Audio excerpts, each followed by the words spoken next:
France, Satya, few questions to the Election Commission of Karnataka. Isn't it true that you had put it on your website that my voter ID is permanently shifted? That means deleted. That I have to fill Form 6 and apply for a new voter ID.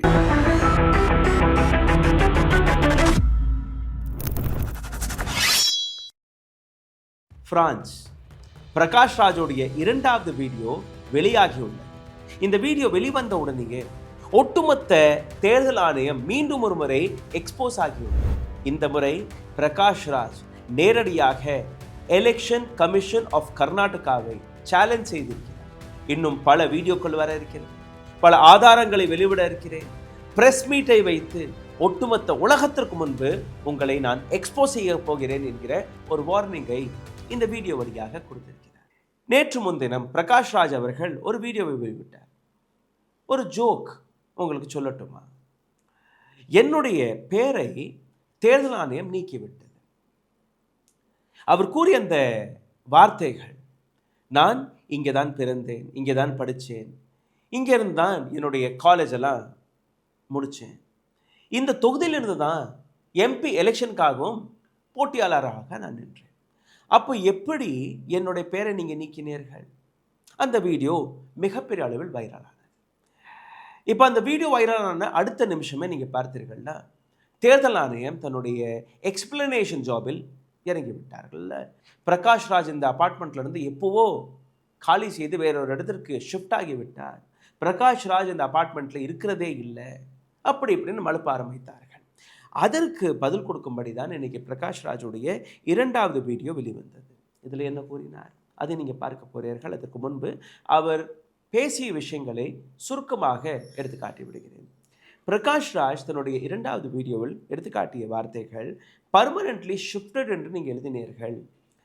இந்த video வைரலான உடனேயே, உங்கள் மீது கேள்விகள் எழும்பிய உடனேயே என்னை permanent shifted என்ற அந்த வார்த்தையை மாற்றி ஷிஃப்டடாக மாற்றிவிட்டீர்கள். உங்களுடைய வெப்சைட்டில் தானே நீங்கள் எழுதினீர்கள், எப்படி இது நடந்தது? ரெண்டாவது, உங்களுடைய ஆஃபீஸர்கள் எனக்கு தொலைபேசியில் வந்து ஃபோனில் வந்து, சார் ஏதோ தவறு நடந்துருச்சு, நீங்கள் அந்த வீடியோவை டிலீட் பண்ணிடுங்க, இல்லைன்னா ஒரு மாற்று வீடியோவை போட்டுருங்க, எங்களுக்கு சாதகமாக கொஞ்சம் போட்டுருங்க, ரொம்ப அழுத்தம் இருக்குது உயர் அதிகாரிகள்கிட்ட இருந்து, சாரி சார். இப்போ திடீர்னு ஒரு நாடகம், பிஎல்ஓவை இவருடைய வீட்டுக்கு அனுப்பி அந்த வீட்டு வளாகத்தில் ஒரு வீடியோவை எடுத்து அக்கம் பக்கத்தில் இருக்கக்கூடிய பக்கத்து வீட்டுக்காரர்கள் அவர்களை கூப்பிட்டு வைத்து ஒரு பிஎல்ஓ வீடியோ எடுக்கிறார்.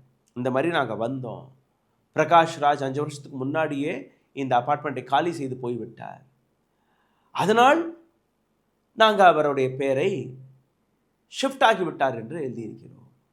This is all. There was a video. அந்த வீடியோவை நான் உங்களுக்கு எடுத்து காட்டுகிறேன், பாருங்கள்.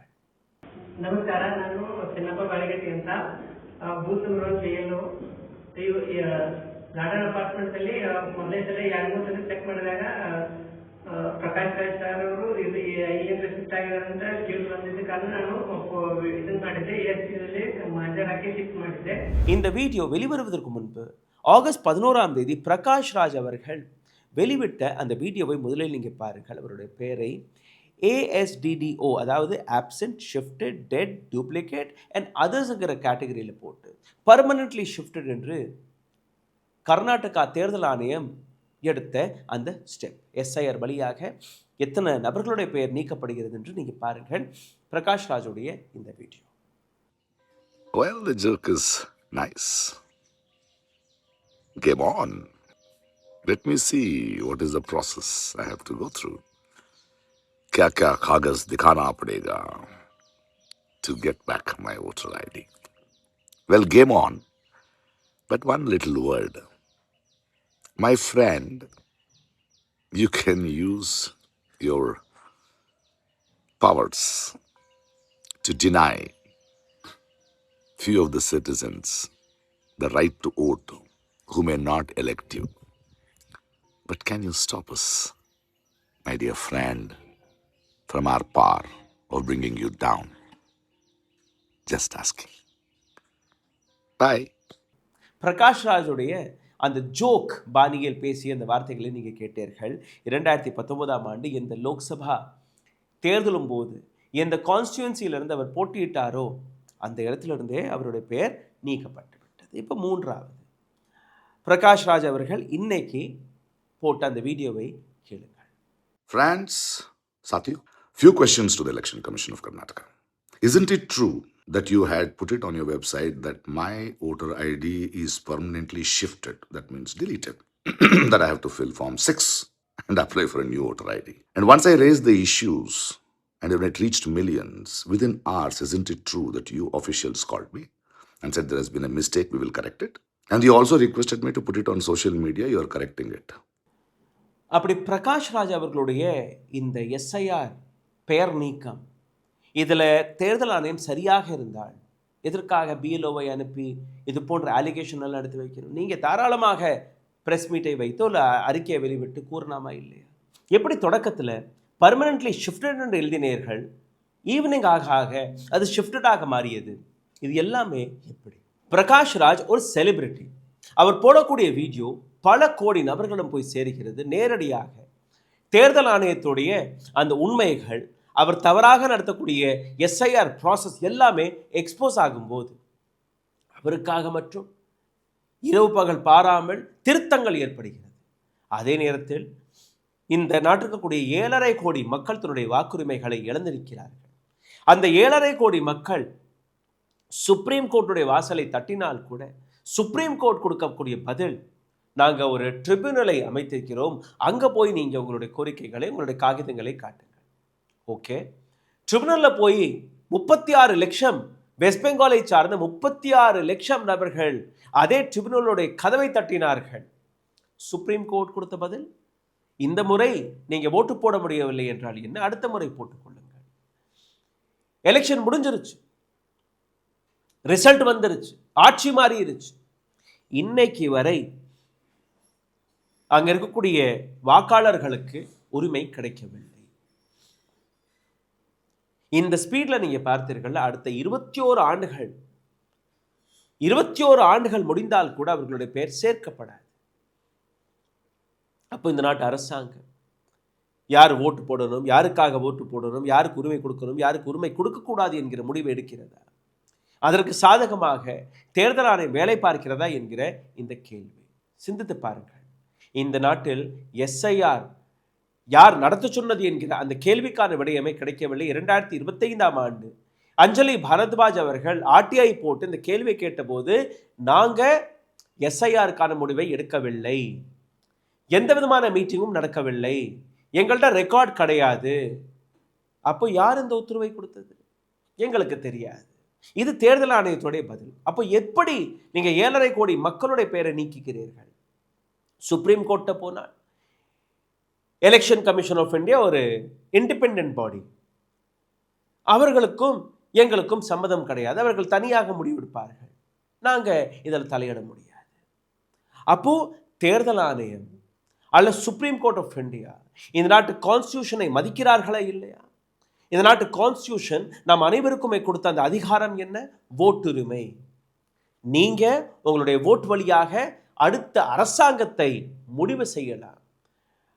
அப்போ ஒரு மாநிலத்தில் இருக்கக்கூடிய 65 லட்சம், 1 கோடி, 30 லட்சம், 15 லட்சம் இத்தனை நபர்களுடைய பெயர் நீக்கப்படும் போது, இல்லை எங்களிடம் ஆதார் கார்டு இருக்கு, எங்களிடம் ஓட்டர்ஸ் ஐடி இருக்கு, நாங்கள் இந்த நாட்டு சிட்டிசன் தான், எங்கள்கிட்ட அனைத்து ஆதாரங்களுமே இருக்கு, இதை பாருங்கன்னு சொன்னால் கூட இல்லை, உங்களால் சேர்த்துக்கொள்ள முடியாது, நீங்கள் ட்ரிபியூனலுக்கு போங்க என்று விரட்டடிக்கக்கூடிய டெமோக்ரஸியை தான் நீங்கள் பார்த்து வருகிறீர்களா?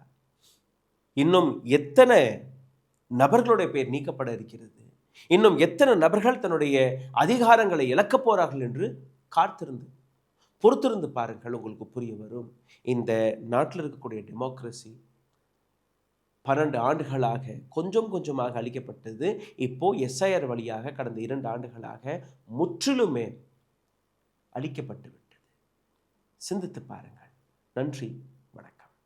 இந்த வீடியோவில் உங்களை இன்னும் ஆழமாக கூட்டிச் செல்லும் முன்பு ஒரு சிறிய கோரிக்கை. உங்களுடைய சேனலை தொடர்ந்து முடக்கக்கூடிய வேலையை பார்த்து வருகிறார்கள். இதிலிருந்து மீட்டெடுப்பதற்காக அருகில் இருக்கக்கூடிய QR கோடை பயன்படுத்தி உங்களால் முடிந்த உதவியை நீங்கள் தெரிவிக்கலாம். இதையும் தாண்டி கடந்த ஒரு வாரமாக ஒரு ப்ராக்டிஸை செய்து வருகிறோம். நீங்கள் எங்கிருந்து இந்த வீடியோவை பார்க்கிறீர்கள் அந்த இடத்துடைய பெயரை கீழே எழுதிவிடுங்கள் என்று. எந்த நாடு, எந்த கிராமம், எந்த டிஸ்ட்ரிக்ட், எந்த நகரம். அதன்படி ஏராளமான நபர்கள் உங்களுடைய பெயர்களை எழுதி வருகிறீர்கள், உங்களுடைய இடத்தின் பெயரும் எழுதி வருகிறீர்கள். எங்களுக்கும் சந்தோஷமாக இருக்கிறது. எங்களுடைய வீடியோக்களை எங்கிருந்தெல்லாம் மக்கள் பார்க்கிறார்கள். Bengaluru, Haryana, Haridwar, Rishikesh, Tiruchi, Madurai, Oman, Dubai, America, Australia, Canada, London, Singapore, Malaysia, Sri Lanka, அப்படியே அடுக்கிட்டே போகலாம். அந்த அளவில் எங்களுடைய வீடியோடைய ரீச் இருக்கிறது. சந்தோஷமாக இருக்கு. இந்த வீடியோக்காகவும் உங்களுடைய அதே அன்பை, அதே சப்போர்ட்டை காட்டுவீர்கள் என்று நம்புகிறேன். கீழே எங்கிருந்து நீங்கள் இந்த வீடியோவை பார்க்கிறீர்கள் அதை எழுதிவிடுங்கள். ஊடகம் கார்ப்பரேட் அரசியல்வாதிகளின் கைப்பாவையாக அடிமைகளாக இருந்தது போதும். இனி சாட்டை எடுத்து சுழற்றும் நேரம் வந்துவிட்டது. ஊடகம் பொதுமக்களாகிய உங்களுக்காக, உங்களாலேயே இயக்கப்பட வேண்டும். ஊடக சுதந்திரத்திற்காக உங்களின் பங்களிப்பை இன்றே அளித்திடுங்கள். ஓ, அப்ப அந்த மிஸ்டர் அண்ட் மிஸ்ஸஸ் பெர்ஃபெக்ட் உண்மையிலேயே வர்த்து. நரம்பு தளர்ச்சியிலிருந்து விடுபட்டு உடம்பு ஒரு புது வீரியம் பெற மா நேச்சுரல்ஸோட மிஸ்டர் பர்ஃபெக்ட்டை யூஸ் பண்ணுங்க.